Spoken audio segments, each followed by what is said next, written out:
Adrian Blackwell adjusted his tie in the rearview mirror, his reflection a perfect embodiment of confidence.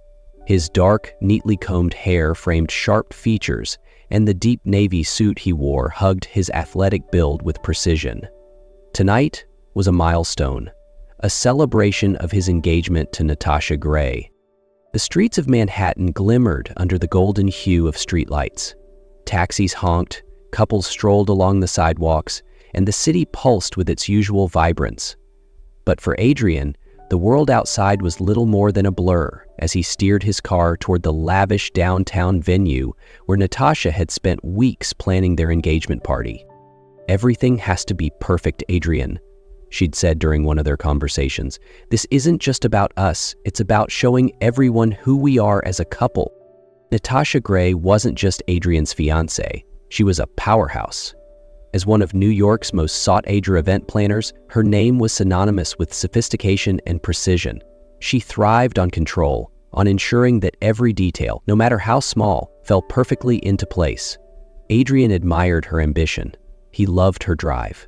But he couldn't deny that sometimes the pressure to live up to her expectations felt like a weight he wasn't sure he could carry. The passenger seat held a leather-bound notebook containing a speech Adrian had been agonizing over for days. Tonight was meant to showcase their future, a union of success and shared ambition.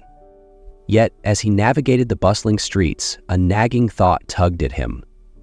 Was this the life he truly wanted? Or was he merely playing a role in Natasha's meticulously curated vision? The venue was just a few blocks away, its grand facade glittering under the city lights. Adrian exhaled deeply, straightening his shoulders. Whatever doubts he had would have to wait. Tonight, he had a part to play. Adrian's phone buzzed on the passenger seat, Natasha's name flashing across the screen. He sighed, glancing at the traffic ahead before reluctantly answering. "Adrian," Natasha's voice came through, sharp and impatient. "Where are you? The guests are already arriving." "I'm on my way," Adrian replied, keeping his tone calm. "On your way?" she repeated, incredulous. "This isn't some casual dinner. It's our engagement party, the night everyone will be talking about. Don't ruin it by showing up late." Adrian clenched his jaw, his fingers tightening on the steering wheel. "I'll be there soon. Just breathe, Natasha." The call ended abruptly, leaving Adrian in a tense silence. He exhaled heavily, his shoulders stiff as he focused on the road. His thoughts swirled between the speech he had prepared and Natasha's mounting pressure to make the night flawless. Reaching over to the passenger seat, Adrian picked up the leather-bound notebook. It contained every word he intended to say tonight, a mix of heartfelt admiration and carefully crafted phrases that Natasha had previewed and approved. She probably rewrote half of it in her head, Adrian thought with a faint smirk. His amusement was short-lived. A loud horn blared from his left. Adrian's head snapped up just as the headlights of a delivery truck bore down on him from the intersection. Time seemed to slow. Adrian yanked the wheel to the right, his tires screeching against the asphalt. The impact was sudden and violent, the crunch of metal against metal reverberating in his ears. The world spun as his car careened into a street lamp. Glass shattered, the dashboard crumpled, and a suffocating silence followed. For a moment, Adrian lay motionless, the acrid smell of gasoline and smoke filling the air. Pain radiated through his body, but his mind felt detached, floating somewhere between consciousness and oblivion. The flashing red and blue lights of emergency vehicles illuminated the scene as EMTs worked swiftly to extract Adrian from the wreckage. His dark suit was torn, his face pale and smeared with blood. "Possible head trauma," one paramedic called out. "Pulse is steady, but he's unresponsive. Let's move." As they loaded him into the ambulance, Adrian's thoughts flickered, fragmented images of Natasha, the party, and the weight of expectations pulling him in every direction. Then, everything faded into blackness. At Charleston General Hospital, Hannah Clark adjusted her scrabs and pushed a cart down the hallway. A psychiatric nurse with a calm demeanor, she had spent years helping patients navigate their darkest moments. The sound of hurried footsteps and urgent voices pulled her from her routine. She turned her head just in time to see a gurney being wheeled past. Hannah caught a fleeting glimpse of Adrian. His chiseled features, despite their pallor and the blood trickling down his temple, hinted at someone accustomed to control and confidence. Her steps faltered. There was something about him, something unspoken in the way he lay there, silent and broken, that struck her. Hannah shook her head, brushing the thought aside. "Focus on your job," she muttered, moving to her next task. Yet, as she walked away, she couldn't shake the image of Adrian Blackwell, lying so still, his life teetering on the edge. In the quiet break room of Charleston General Hospital, Hannah Clark sat with her hands wrapped around a warm cup of tea. The day had been long, filled with the usual whirl of patients, consultations, and the quiet chaos of a hospital that never truly slept. Yet her thoughts kept drifting back to the man she'd seen on the gurney earlier, the stranger who had been wheeled past her with such urgency. Another trauma case, she told herself, sipping her tea. Just another face. But it wasn't. Something about him lingered in her mind, the fine material of his torn suit, the sharpness of his features even in their battered state. There was a story there, one she couldn't ignore. Hannah had moved to Charleston 2 years ago, seeking a fresh start after a personal heartbreak. As a psychiatric nurse, she had learned to compartmentalize, to separate her own pain from the struggles of her patients. Still, some cases stayed with her. This man, whoever he was, already felt like one of them. The sterile air of the hospital room felt thick with tension as Natasha Gray entered. Her heels clicked sharply against the linoleum, each step announcing her arrival. She glanced around, her gaze landing on Adrian Blackwell, unconscious and connected to a maze of wires and monitors. Her perfectly manicured nails tapped against her phone as she stood at the foot of his bed. "Adrian?" she said softly, though there was no response. She took a deep breath and pressed a hand to her chest, her tone shifting to one of controlled frustration. "You had to do this today of all days, didn't you?" The room's silence was deafening. Natasha's eyes scanned the machines, as though their steady beeping might offer some reassurance. Her face betrayed no tears, only a flicker of irritation mixed with concern. To her, the situation was as much a disruption as it was a tragedy. She stepped back and pulled out her phone, typing furiously. "The party's canceled," she muttered to herself, sending a message to the event coordinator. "We'll reschedule once this situation is handled." Across the hospital, Hannah Clark cleaned a tray of medical instruments, her mind still wandering back to room 204. She had spent the past hour trying to shake the feeling that had taken root in her chest, but it wouldn't leave. Pausing her work, she let out a sigh and leaned against the counter. She wasn't sure why this particular patient had affected her so much. It wasn't unusual for trauma cases to come through, and yet, am I still thinking about him?" she murmured.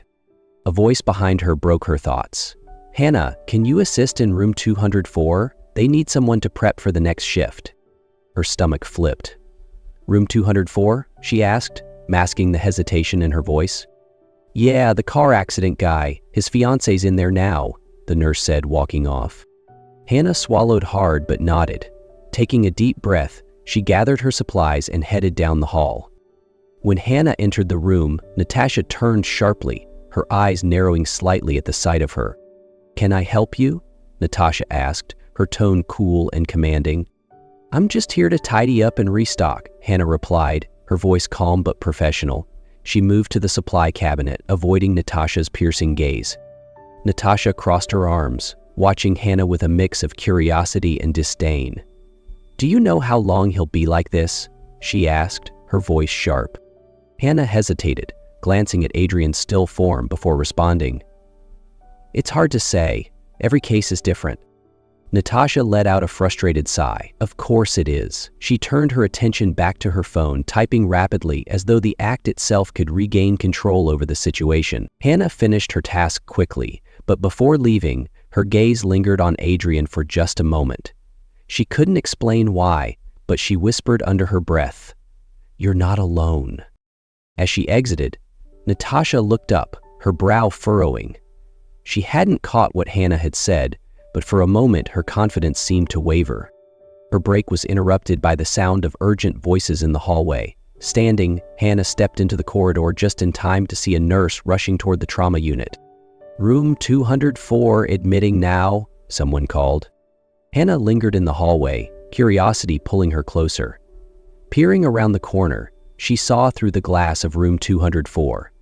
The man was lying still, hooked up to monitors and surrounded by a flurry of activity. She noticed the faint rise and fall of his chest, a fragile sign of life. Her chest tightened. "Who are you?" she whispered softly, her voice lost in the hum of hospital machinery. Feeling herself, Hannah turned and walked away, her steps purposeful. She had other patients to attend to. But as she pushed her cart down the hallway, the image of the man wouldn't leave her mind. The hospital room had been eerily quiet for days. The only sounds the rhythmic beeping of machines and the occasional murmur of passing nurses. Adrian Blackwell lay motionless, his pale face framed by bandages, his strong features softened by the fragility of his condition. Hannah Clark found herself drawn to room 24 every day. At first, it was just part of her routine, checking vitals, ensuring the room was clean. But as the days passed, something about Adrian compelled her to linger. His stillness seemed to speak of a life interrupted, a man who had once commanded his world, now rendered utterly vulnerable. Hannah began to talk to him, her voice soft and steady. At first, it was little more than casual updates about the weather or the goings-on in the hospital. "Good morning, Mr. Blackwell," she would say, her hand straightening his blanket. "It's sunny today. Maybe when you wake up, you'll see how beautiful it looks from this window." Each day, she replaced the flowers by his bedside. She started with lilies, their white petals a symbol of renewal. But as the week went on, she began bringing different blooms, sunflowers, daisies, even lavender. She would pause, holding the fresh bouquet in her hands before arranging them in the small vase. "I think these will brighten up your room," she whispered once, placing the lavender on the table. "They say lavender helps with peace of mind. Maybe it'll help you find your way back to us." Over time, Hannah's visits became longer. She spoke to Adrian about her life in Charleston, how she'd moved to the city 2 years ago after leaving behind a difficult chapter of her own. As she sat by his bed, a thought crossed her mind, a memory of the times she herself had felt invisible. "I don't know if you can hear me," she admitted one afternoon, her voice faltering slightly, "but I've always believed that even the smallest gestures matter. Maybe that's why I keep coming back. Maybe because I know what it's like to feel lost." She told him about her favorite books, the calming ritual of making tea after a long shift, and the patients who had touched her heart over the years. "I guess what I'm trying to say," she murmured one evening, her voice barely louder than a whisper, "is that even when life feels impossible, there's always something worth holding on to. You just have to wake up and find it." Adrian's eyes closed briefly as fragments of memory came rushing back. Natasha's calls, the flashing headlights, the sound of screeching metal. His chest tightened, but Hannah's steady presence seemed to keep him from spiraling. Later that day, Natasha arrived, heels clicking sharply against the tile floor. Her expression lit up when she saw Adrian awake, though her relief was tinged with impatience. "Adrian!" she exclaimed, rushing to his side. "Thank God! Do you have any idea how worried I've been?" Her eyes scanned the room, and then her tone shifted, sharp and impatient. "This party fiasco has been a nightmare. But don't worry, I'll fix everything. We'll reschedule and it'll be better than ever." Adrian's gaze flickered to her, confusion clouding his features. "Natasha," he rasped. "Yes, I'm here," she said quickly, cutting him off. "I've been here the whole time. The party was a disaster without you, but that doesn't matter now. What matters is that you're awake and we can move forward." Adrian frowned, her words feeling oddly disconnected from the gravity of the situation. "The party?" "Yes, the engagement party," Natasha said, her tone brisk. "But we'll reschedule. Everyone will understand once they know what happened." Adrian didn't respond, his eyes drifting toward the door where Hannah had quietly entered, carrying a small vase of flowers. She paused, unsure if she should stay, but Adrian's expression softened when he saw her. "Hannah," he said, his voice faint but warm, Natasha turned sharply, her eyes narrowing. "Who's this?" "I'm one of the nurses assigned to Mr. Blackwell," Hannah replied, her tone neutral but polite. She set the flowers on the small table by the bed. "Flowers?" Natasha asked, her voice tinged with annoyance. "How quaint." "They're lilies," Hannah said simply, ignoring Natasha's tone. "I thought they might brighten the room." Adrian's gaze lingered on the flowers, his mind flashing back to moments of warmth and light in the haze of his unconsciousness. "I remember a voice," he murmured. "Someone talking to me." Natasha's expression shifted. "It was probably me," she said quickly, stepping closer. "I've been here every day, Adrian."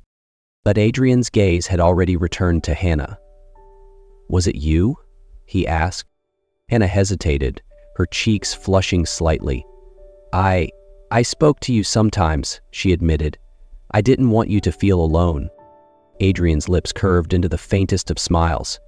"Thank you," he whispered, his eyes heavy but grateful. Natasha crossed her arms, her irritation barely hidden.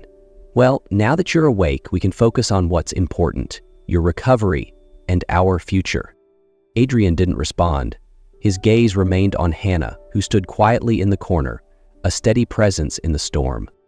"Well, thank you for your help, Hannah," Natasha said, her tone clipped. "But I'm here now. I'll handle things from here." Hannah nodded politely, stepping back, but Adrian's voice stopped her. "Wait," he said, his gaze fixed on her. "Stay." Natasha's eyes widened, her composure slipping. "Adrian, she's just a nurse. There's no need—" "She's been here for me," Adrian interrupted, his voice stronger now. "More than anyone else." Natasha froze, her lips pressing into a thin line. "Adrian," she said, her voice trembling with barely concealed frustration, "we've built a life together. You can't just throw that away because of this." Adrian met her gaze, his own steady and resolute. "Natasha, I've been thinking a lot since I woke up. Maybe this accident was a wake-up call. I don't want to go back to a life that was all about appearances and expectations. I need to find out what really matters." Her polished exterior cracked. "What are you saying?" "I'm saying I need time," Adrian replied firmly. "Time to figure out who I am and what I want." Natasha stood frozen, her breath hitching as his words settled over her. Without another word, she turned on her heel and stormed out of the room, the sharp sound of her heels echoing down the hallway. Hannah hesitated near the door, unsure if she should leave. Adrian's voice stopped her once more. "Please, don't go." She turned back, her heart pounding. "Adrian, I don't want to complicate things for you." "You're not," he said, his gaze unwavering. "You've been the only thing keeping me grounded." Hannah's cheeks flushed, but she managed a small smile. "Then I'll stay," she said softly, her voice steady. The tension in the room seemed to ease, replaced by a quiet sense of understanding. For the first time in weeks, Adrian felt a glimmer of hope, a sense that his life, though fractured, might finally be headed in the right direction. A few weeks had passed, and Adrian Blackwell was finally strong enough to take slow, careful walks through the hospital corridors. The once faint memories of the accident were becoming clearer, but the clarity came with new realizations about his life. Anna Clark remained by his side, her presence no longer tied to duty but to a genuine connection that neither of them could deny. Each day, they shared quiet moments filled with meaningful conversations, exchanging thoughts about resilience, loss, and the power of starting over. One evening, as the sun set over Charleston, casting golden light through the hospital windows, Adrian and Hannah found themselves on the terrace outside his room. The air was crisp and cool, carrying with it a sense of renewal. Adrian leaned against the railing, his movements still careful but more confident than before. The crisp evening air carried with it a sense of renewal. He turned to Hannah, his gaze steady. "You know," he began, his voice contemplative, "when I woke up, I thought my life had fallen apart. But maybe it was just falling into place." Anna stood beside him, her arms resting lightly on the railing. "Sometimes it takes losing what we think we want to find what we actually need," she said softly. He turned to her, his eyes filled with gratitude. "You've shown me that. I don't think I would have gotten here without you." Henry smiled, her cheeks tinged with a faint blush. "You did all the hard work, Adrian. I just kept reminding you that you weren't alone." For a moment, the two stood in comfortable silence, the world around them quiet and still. "Promise me something," Hannah said, breaking the silence. "Anything," Adrian replied, his voice steady. "Don't stop fighting," she said simply. "For yourself, for the life you deserve." Adrian nodded, his chest swelling with determination. "I won't," he said firmly. "Not ever." As the city lights flickered on in the distance, Adrian and Hannah stood side by side, ready to leave behind the shadows of the past and step into a future built on authenticity, hope, and a bond forged in the unlikeliest of places.